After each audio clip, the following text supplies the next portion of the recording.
ओम शांति। आज 4 अगस्त 2023 के साकार मधुर महावाक्य हैं। मीठे लाडले बच्चे, बाप आए हैं तुम्हारे लिए स्वर्ग की नई दुनिया स्थापन करने। इसलिए इस नर्क से दिल ना लगाओ, इनको भूलते जाओ। प्रश्न है आज की मुरली का कि रहम दिल बाप तुम बच्चों पर किस रूप से और कौन कौन सा रहम करते हैं। क्या प्रश्न है आज का कि रहम दिल बाप तुम बच्चों पर किस रूप से और कौन कौन सा रहम करते हैं। उत्तर है इसका कि बाबा कहते हैं, मैं बाप रूप से मीठी सैकरीन बन तुम बच्चों को इतना प्यार देता हूँ जो दुनिया में दूसरा कोई भी दे ना सके। मैं तुम्हें पवित्र प्यार की दुनिया का मालिक बना देता हूँ। टीचर बन तुम्हें ऐसी पढ़ाई पढ़ाता हूँ जो तुम बहिश्त की चाबी बन जाते हो। यह पढ़ाई है मनुष्य से देवता बनने की। यह ज्ञान रत्न तुम्हें विश्व का मालिक बना देते हैं। गीत है आज की मुरली का कि कौन है माता कौन है पिता। ओम शांति। बच्चों को ओम शांति का अर्थ समझाया जाता है।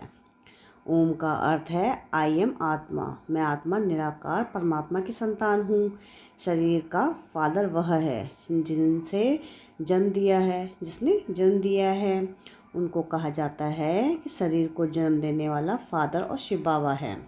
आत्माओं का बाप वह तो है ही ढेर ढेर के ढेर करोड़ों आत्माएं अपनी निराकारी दुनिया में रहती हैं। वहाँ सदैव निर्विकारी ही हैं।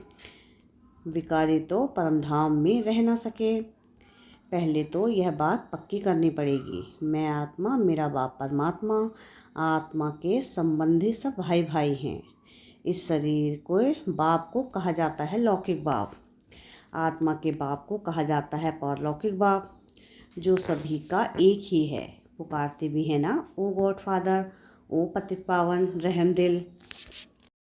आत्मा ने पुकारा बाप को। आत्मा इस शरीर के साथ दुखी है। फिर सतयुग में आत्मा को शरीर के साथ सुख है, इसलिए उसका नाम ही है सुखधाम स्वर्ग। यह है नर्क। गाया भी जाता है ना कि दुख में सिमरन सब करे, सुख में करे ना कोई। याद करते हैं पतित पावन को, समझते हैं पतित पावन बाप ऊपर परमधाम में रहता है। गंगा को पतित पावनी नहीं कहेंगे, गंगा को तो इन आँखों से देखा जाता है। निराकार बाप को अथवा आत्मा को नहीं देखा जा सकता। परमपिता परमात्मा प्राणदाता जो दिव्य चक्षु विधाता है, उनको कहा जाता है ओ गॉड फादर क्रिएटर। अच्छा, फिर मदर कहाँ से आई। मदर बगैर बाप सृष्टि की रचना कैसे रचे। मदर तो जरूर चाहिए ना।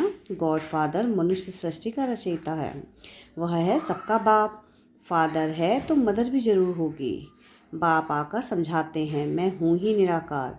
मैं जब आऊँ शादी करूँ तब बच्चे हों, परंतु शादी तो करनी नहीं है, बच्चे पैदा करने हैं।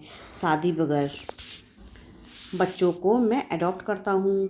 समझो कोई स्त्री नहीं है, चाहते हैं कि अपनी मिल्कियत किसको देकर जाऊँ, फिर धर्म के बच्चे बनाते हैं, अडॉप्ट करते हैं। तो माँ बाप दोनों ठहरे ना। तो बेहद का बाप कहते हैं कि मैं भी फादर हूँ, मैं कैसे रचूँ। समझ की बात है ना। बाप खुदा का समझाते हैं, मुझे शरीर तो चाहिए ना, तो इनका आधार लेता हूँ। तुम कहते हो हम ईश्वर की संतान हैं। ईश्वर की संतान तो सब हैं, परंतु इस समय बाप सम्मुख आया हुआ है। तुम बच्चों को गोद में लेते हैं। तुम समझते हो हम बाबा के बच्चे बने हैं। बाप है स्वर्ग का रचयिता, स्वर्ग का मालिक बनाने के लिए राजयोग सिखलाते हैं, खुद बैठ बतलाते हैं। मैं निराकार गॉड फादर हूँ। निराकार को मनुष्य सृष्टि का रचयिता कैसे कह सकते। तो बच्चों को अडॉप्ट कर उन्हों को ही बैठ समझाते हैं कि मैं शिव निराकार हूँ, तुम भी निराकार आत्माएं हो। तुम गर्भ जेल में हो, मैं गर्भ जेल में नहीं आता हूँ। तुम्हारे लिए है आधा कल्प गर्भ महल। आधा कल्प है गर्भ जेल, क्योंकि आधा कल्प माया रावण पाप कराती है। सतयुग में माया होती नहीं जो पतित दुखी बनाए। मैं 21 जन्मों के लिए तुमको स्वर्ग का वर्षा देता हूँ। नई दुनिया स्वर्ग को कहा जाता है। मकान भी पुराना होता है तो पुराने को छोड़ नए में जाते हैं। यह भी पुरानी दुनिया है ना, वह है नई दुनिया, गोल्डन एज, पावन दुनिया। तो बाप कहते हैं, लाडले बच्चे मैं तुम्हारे लिए स्वर्ग स्थापन कर रहा हूँ, तुम फिर नर्क से दिल क्यों लगाते हो। अब नर्क को भूल जाओ, मुझ बाप और स्वर्ग को याद करो, पुरानी दुनिया को भूलते जाओ। यह है बेहद का संन्यास। पुरानी देह सहित जो कुछ भी देखते हो उनका भी ममत्व छोड़ो। समझो हम सब कुछ ईश्वर को देते हैं। यह शरीर, धन, दौलत, बच्चे आदि सब खत्म हो जाने हैं। यही यह वही महाभारी और महाभारत लड़ाई है जिसके द्वारा मुक्ति जीवन मुक्ति के गेट्स खुलने हैं। हरि का द्वार कहते हैं ना, हरि कहा जाता है श्री कृष्ण को। उनका द्वार है वैकुंठ। वैकुंठ के गेट बाप आकर खोलते हैं। वहाँ कोई पतित जा नहीं सकता, इसलिए पतित से पावन बनाते हैं, दुख से लिबरेट करते हैं और कोई लिबरेट कर ना सके। दुख हरता सुख करता बाप ही है। बाप कहते हैं मैं तुमको राजयोग सिखाता हूँ, सदा के लिए सुख देने आया हूँ। मैं तुम्हारे लिए वैकुंठ हथेली पर लाया हूँ। तुम राजयोग सीखकर मनुष्य से देवता बनते हो। बुद्धि भी कहती है कि बरोबर समझ की बातें हैं। समझो यह पुरानी दुनिया है, फिर यह नहीं बनेगी। सर्वशक्तिमान एक ही बाप है जो अपनी शक्ति से स्वर्ग का मालिक बनाते हैं। चाहते भी हैं एक राज्य हो, आलमाइटी अथॉरिटी राज्य हो। सो तो सतयुग त्रेता में अटल अखंड सुख शांति में देवी देवताओं की राजधानी थी। कोई विघ्न नहीं था। उनको अद्वैत राज कहा जाता है। दूसरा धर्म ही नहीं जो दुखी बने। अभी देखो भल क्रिश्चियन एक ही धर्म के हैं तो भी उन्हों की आपस में बहुत लड़ाई होती है, क्योंकि माया का राज्य है। सतयुग में माया होती नहीं। अभी कहते हैं ओ गॉड फादर रहम करो। बाप कहते हैं रहम तो सब पर करूँगा। सब बच्चों को पापों से मुक्त करता हूँ, अर्थात पतित दुनिया से लिबरेट करता हूँ। तुम सब आत्माओं को ले जाता हूँ निराकारी दुनिया में। बाकी शरीर तो भस्म हो जाएंगे। नेचुरल कैलेमिटीज़ गाई हुई है, आसार भी देख रहे हो। फैमन पड़ना जरूर है। अब बाप कहते हैं मैं इस शीशी दुनिया से ममत्व तोड़ो। बाप क्या कहते हैं कि इस शीशी दुनिया से ममत्व तोड़ो। बेहद का बाप है सैक्रिन। कहते हैं मैं तुमको प्यार करता हूँ सो कोई कर ना सके। अभी तुमको पवित्र दुनिया का मालिक बनाता हूँ। राजाई के लिए तुम पढ़ रहे हो। एम ऑब्जेक्ट बुद्धि में है। नया तो कोई समझ ना सके जब तक कि कोई बैठ उनको समझावे। एक हफ्ता बैठ समझे कि मनुष्य से देवता बनना है, इसलिए बाप को जादूगर कहा जाता है। ज्ञान रत्नों से मनुष्य को देवता बनाता हूँ। उनको रत्नागर, सौदागर, मुसाफिर भी कहते हैं। तुमको आकर स्वर्ग की महारानी महाराजा बनाते हैं। मुसाफिर कितनी हसीन है, मुसाफिर कितना हसीन है। तुम जो कोई काम के नहीं थे, अब तुमको पढ़ाकर वहिष्ठ की बीवी बनाता हूँ। तुम जानते हो हम सूर्यवंशी और चंद्रवंशी बनने के लिए पढ़ रहे हैं। परमात्मा पढ़ाते हैं तुम यहाँ क्या पढ़ते हो। तुम कहेंगे कि मनुष्य से देवता बनने के लिए पढ़ रहे हैं, क्योंकि यह आसुरी गुणों वाली मनुष्य सृष्टि विनाश होनी है। कहते भी हैं मुझ निर्गुणहारे में कोई गुण नहीं। तो वही रहमदिल बाप बैठकर तुमको पढ़ाते हैं। सभी धर्मों वाले एक निराकार बाप को ही परमात्मा मानेंगे। मनुष्य भल गॉड फादर कहते हैं, परंतु जानते नहीं हैं कि वह कौन है, कहाँ आते हैं। अभी तुम जानते हो वह पुरानी पतित दुनिया में आते हैं, क्योंकि पावन दुनिया स्थापन करते हैं। पुरानी दुनिया को नई दुनिया बनाते हैं। नई दुनिया में तो सुख ही सुख है। बाबा कहते हैं नई दुनिया स्थापन करने कल्प कल्प मुझे आना पड़ता ही है। यह तो बुद्धि समझती है कि रात के बाद है दिन, फिर चक्र में कलयुग आता है, कलयुग के बाद फिर सतयुग आता है, कलयुग के बाद फिर सतयुग जरूर होगा ना। तुम बच्चों को कहा ही जाता है कि स्वदर्शन चक्रधारी। आत्मा जानती है कि मैं 84 जन्म कैसे लेती हूँ। कोई मनुष्य को सदगति दे ना सके, मैं ही आकर समझाता हूँ। हम तुमको पावन बनाते हैं योग बल से। तुम विश्व पर जीत पाते हो। बाप है सर्वशक्तिमान। बाप से तुमको बेहद का वर्षा मिलता है। आकाश, पृथ्वी, सागर आदि सब तुम्हारा हो जाएगा। यहाँ तो देखो आकाश पर भी हद, पानी पर भी हद लगी है ना। कहते हैं कि हमारे पानी के अंदर तुम नहीं जाओ। तुम तो वहाँ सारे विश्व पर राज्य करते हो ना। स्वर्ग तो फिर क्या, स्वर्ग को भूल नहीं सकते। मनुष्य मरते हैं तो कहते हैं स्वर्गवासी हुआ, परंतु स्वर्ग है कहाँ। नर जरूर नर्क है ना, यह है ही हेल।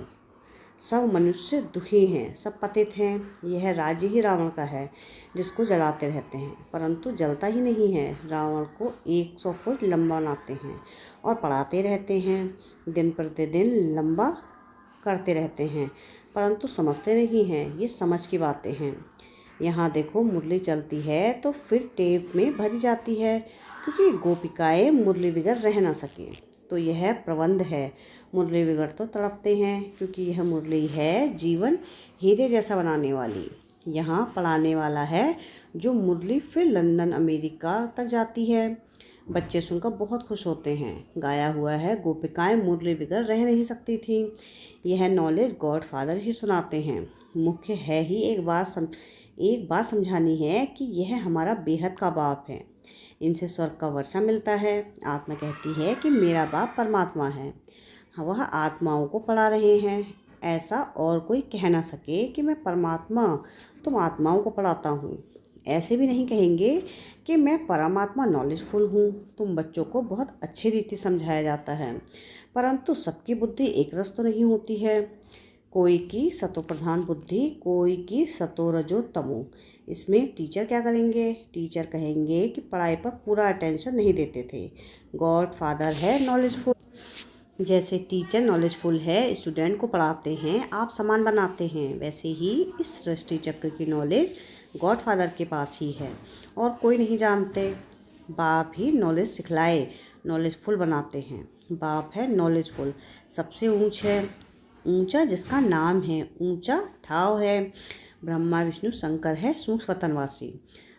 3rd ग्रेड में है मनुष्य। मनुष्यों में भी ग्रेड है। सतयुग में मनुष्यों की ग्रेड बड़ी ऊंची रहती है। तुम गोल्डन एज में जाते हो।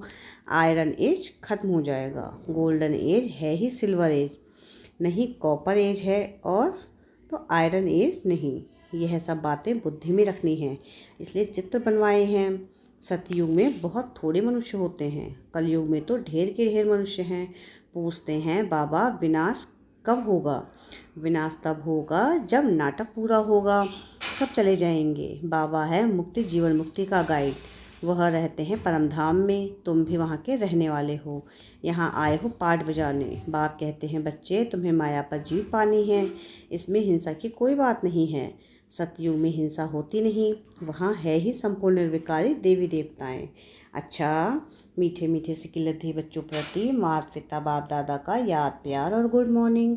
रूहानी बाप की रूहानी बच्चों को नमस्ते। हम रूहानी बच्चों की रूहानी बाप दादा को याद प्यार गुड मॉर्निंग और नमस्ते। शुक्रिया प्यारे बाबा, शुक्रिया। धारणा के लिए मुख्य सार है। सार की पहली पॉइंट है कि बुद्धि से बेहद का संन्यास करना है। पुरानी देह सहित जो कुछ इन आँखों से दिखाई देता है, उनसे ममत्व निकाल बाप और स्वर्ग को याद करना है। सेकंड पॉइंट है कि पढ़ाई को अच्छी रीति धारण कर बुद्धि को सतोप्रधान बनाना है। मुरली ही पढ़ाई है, मुरली पर बहुत बहुत ध्यान देना है। क्या है सेकंड पॉइंट? कि पढ़ाई को अच्छी रीति धारण कर बुद्धि को सतोप्रधान बनाना है। मुरली ही पढ़ाई है, मुरली पर बहुत बहुत ध्यान देना है। वरदान है आज की मुरली का कि भाग्य की नई नई स्मृतियों द्वारा पुरुषार्थ में रमणीकता का अनुभव करने वाले मन दुरुस्त भव। ब्राह्मण जीवन में लास्ट जन्म होने के कारण शरीर से चाहे कितना भी कमजोर या बीमार है, लेकिन मन सबका दुरुस्त है, उमंग उत्साह से उड़ने वाला है। पावरफुल मन की निशानी है, सेकंड में जहाँ चाहे वहाँ पहुँच जाए। इसके लिए सदा अपने भाग्य के गीत गाते उड़ते रहो।